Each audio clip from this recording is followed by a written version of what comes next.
Hello tout le monde, c'est Lilian et Valentin. On espère que vous allez bien. Aujourd'hui, nouvelle étape dans notre chantier, on attaque l'isolation de la buanderie. On a un petit peu froid, mais ça va. Ici on a pas mal de boulot, faut qu'on enlève les rails existants parce qu'ils vont nous gêner, qu'on recrée un système pour pouvoir accrocher comme il faut notre isolant. Ouais, avec des structures en bois. Et puis une petite difficulté liée au fait que ici le plafond n'est pas droit, on vous montre tout ça, c'est parti.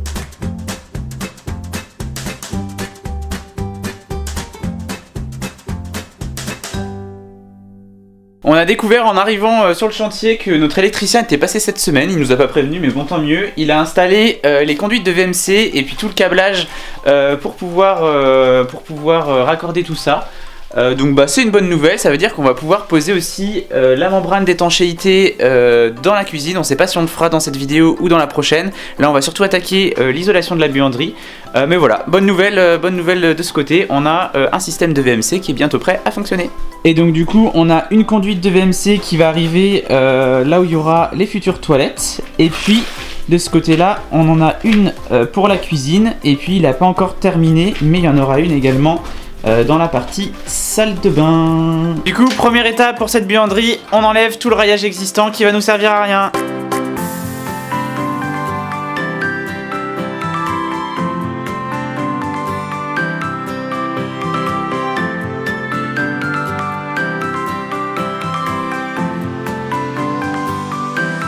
Ça va, t'es bien là? Allez, viens. Bon, on a commencé à faire nos mesures pour savoir comment est-ce qu'on doit caler nos suspentes pour pouvoir ensuite embrocher la laine de verre. Et en fait, on a un souci, c'est que ici, en fait, le haut de la porte est très près de la charpente. Et en fait, on a un espace qui est très réduit, un espace de jeu qui est très réduit. Et du coup, on sait pas trop comment on va faire pour pouvoir faire notre isolation et puis venir mettre nos plaques de plâtre. Donc on va réfléchir et on revient vers vous dès qu'on a trouvé une solution. A few moments later. Bon du coup, après un peu de réflexion, ce qu'on va devoir faire, c'est qu'on va devoir rajouter des poutres au-dessus de celle-ci pour pouvoir accrocher nos suspentes un peu plus haut que sur les poutres qui sont déjà présentes. Et puis sur le bord ici, on va créer une petite pente en accrochant des suspentes sur cette poutre ici. Comme ça on aura un bout de plafond comme ça et le plafond ici qui sera droit. Donc bah let's go magasin de bricolage pour acheter.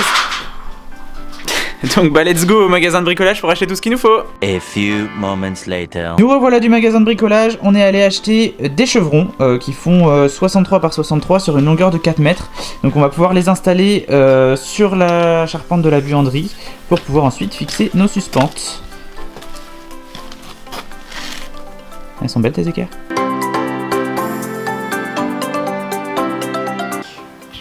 Remets-toi dans... Ah.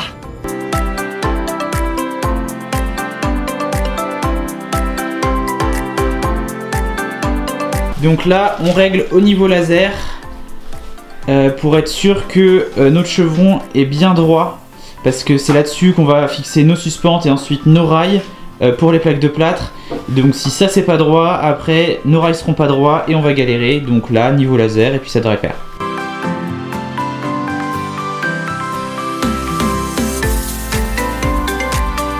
On va bloquer avec un serre-joint et après on visse des équerres entre le chevron qu'on a rajouté et la charpente existante. Et comme ça bah, on aura notre structure, on fait ça avec le premier et après on installe les deux autres. J'ai tout mis là-dedans. Ah bah mange bien à la cantine hein. On est début d'après-midi, il fait une belle luminosité, c'est super. Bon là on a un petit truc qui va être pénible, c'est que vous voyez le petit morceau de poutre ici, il tombe vers le bas, il tient plus rien du tout. Sauf que du coup, il va arriver en dessous du niveau de notre plafond, donc il va nous gêner. Donc bah, je vais être obligé de le scier pour enlever ça et qu'on soit sur le bon niveau. Bon, première poutre c'est bon. Fixé avec des petites équerres pour solidariser avec le reste de la charpente. On attaque la deuxième qu'on va venir mettre à peu près le long ici du bastin. Donc voilà. Let's go. Go go gadgeto, poutre.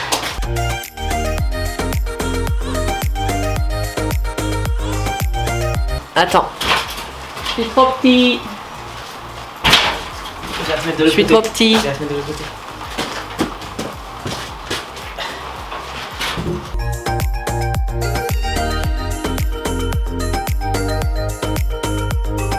Allez, on visse. Bon, petit test. Est-ce qu'on peut suspendre un plafond là-dessus? La réponse est oui.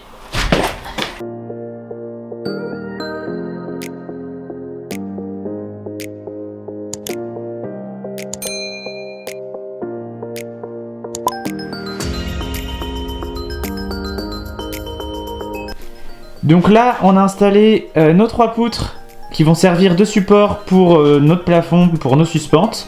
Et donc là, on va installer toutes les suspentes de manière à ce qu'elles soient toutes de niveau et qu'on puisse avoir notre maillage avant d'embrancher la laine et de poser les plaques de plâtre.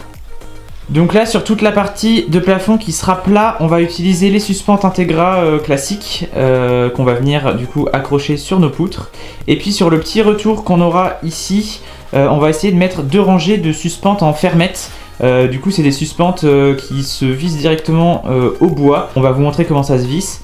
Et comme ça, on pourra fixer nos plaques de plâtre qui seront sous pente, de manière à ce que ça tienne bien et que ce soit propre. La première suspente qu'on va installer, c'est celle qui va être juste au-dessus de la porte, parce qu'en fait c'est ici qu'on a une contrainte de hauteur, parce qu'il faut que notre plafond il soit au-dessus du niveau de la porte. Donc on va installer cette première suspente là, par rapport au niveau du sol, et après elle nous servira de repère pour installer toutes les autres suspentes sur l'ensemble de notre structure. Maintenant que la première suspente est installée, on va caler le niveau laser pour que toutes les autres suspentes soient exactement au même niveau. Bon, par contre, pour avoir notre trait de laser bien droit et à peu près à la bonne hauteur par rapport à la première suspente qu'on a installée, on a été obligé de faire un petit système fait maison pour le maître laser, c'est-à-dire une équerre et puis caler avec un bout de papier. Mais du coup, on est droit et on va pouvoir se caler par rapport à ça pour mettre nos suspentes.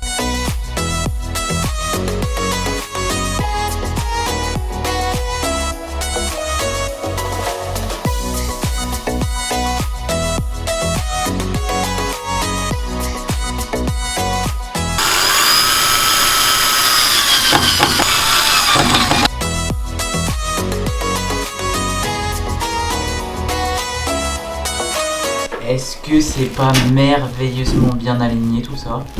Est-ce qu'on peut dire quand même que moi j'ai fait les 2 rangées pendant que toi t'en as fait qu'une?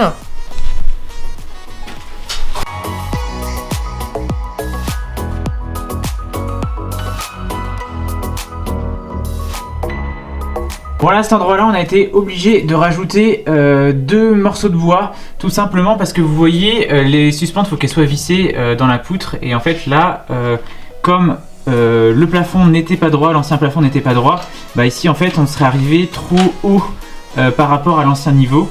Vous voyez, la suspente, il faut à peu près qu'elle soit calée à ce niveau-là.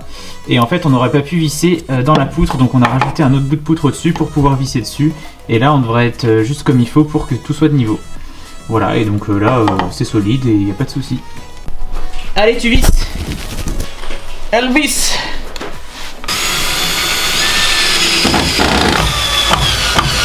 On a fini d'installer toutes les suspentes sur la partie plafond droit de la buanderie. On va pas attaquer tout de suite la pente parce qu'en fait là on a un petit souci, c'est que vous voyez au niveau de cette planche là, on a des infiltrations d'eau, sûrement liées au tire-fond qui doivent être pas très étanches. Donc ce qu'on va faire, c'est qu'on va faire appel à un couvreur, et si le couvreur décide de changer une partie de la toiture ici, on préfère pas commencer à mettre nos suspentes etc. pour devoir tout défaire après. Donc on essaie d'avoir un couvreur cette semaine. Vous voyez là on a de l'eau du coup qui ruisselle sur le mur à l'intérieur, ce qui est pas terrible. Donc on va attaquer en attendant l'étanchéité de la cuisine. Donc on s'attaque à l'étanchéité du plafond de la cuisine. On va utiliser pour ça une membrane d'étanchéité Vario Extra d'Isover avec les adhésifs Vario KB1 qui viendront en fait pour les raccords entre les morceaux de membrane. Et puis on a quelques spécificités, notamment là au niveau du conduit de la VMC. Ça on fera ça la semaine prochaine, on vous montrera comment est-ce qu'on réalise l'étanchéité finale la semaine prochaine. Et puis pareil pour tout le tour, il faudra qu'on colle avec un mastic notre membrane, sauf que on n'a pas ramené le mastic parce qu'on pensait pas faire ça aujourd'hui, mais on va quand même attaquer ça. Donc on fera ça également la semaine prochaine. On va déjà clipser notre membrane dans nos suspentes et puis venir les verrouiller avec les petites clés pour verrouiller. On vous montre tout ça tout de suite. Donc comme on a besoin que notre membrane soit bien droite, on coupe le long des traits de coupe qui sont déjà sur la membrane, ça c'est pratique. Et après on va venir l'enfourcher dans nos suspentes de manière à ce que ce soit droit également.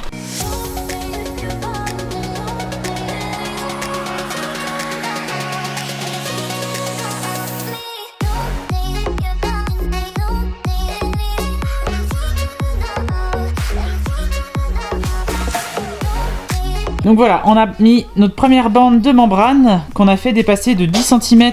Enfin, nous on a fait beaucoup plus que ça, mais la règle c'est 10 cm pour pouvoir mettre un joint d'étanchéité tout le long contre le mur, entre la membrane et le mur. Chose qu'on vous montrera dans la prochaine vidéo.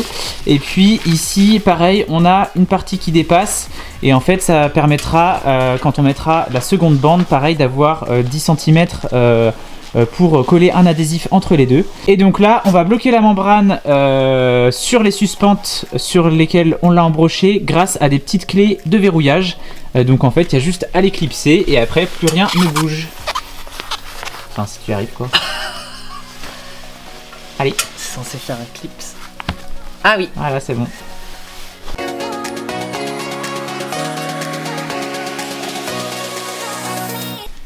Donc là, ici, on a la conduite de VMC qui descend, donc il va falloir qu'on fasse un trou pour passer la conduite dedans. Et comme je disais tout à l'heure, dans la prochaine vidéo, on vous montrera comment faire l'étanchéité autour de ce genre de grosse gaine.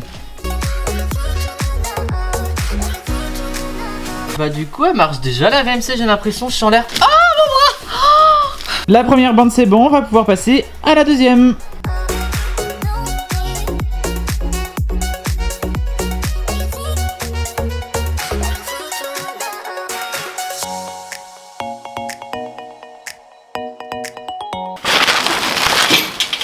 Ça va vous? C'était intéressant ce passage pour vous?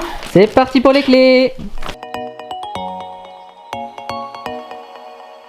Donc là on a nos deux bandes de membrane qui vont venir se coller l'une à l'autre grâce à cet adhésif Vario KB1 qui est spécial pour l'étanchéité.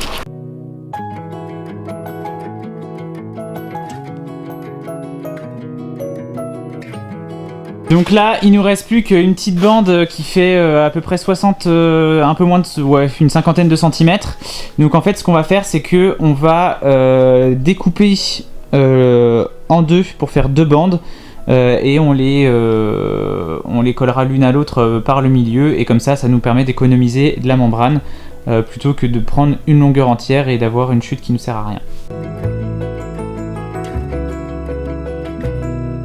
C'est parfait, la semaine prochaine on fait la tapisserie, on est paré.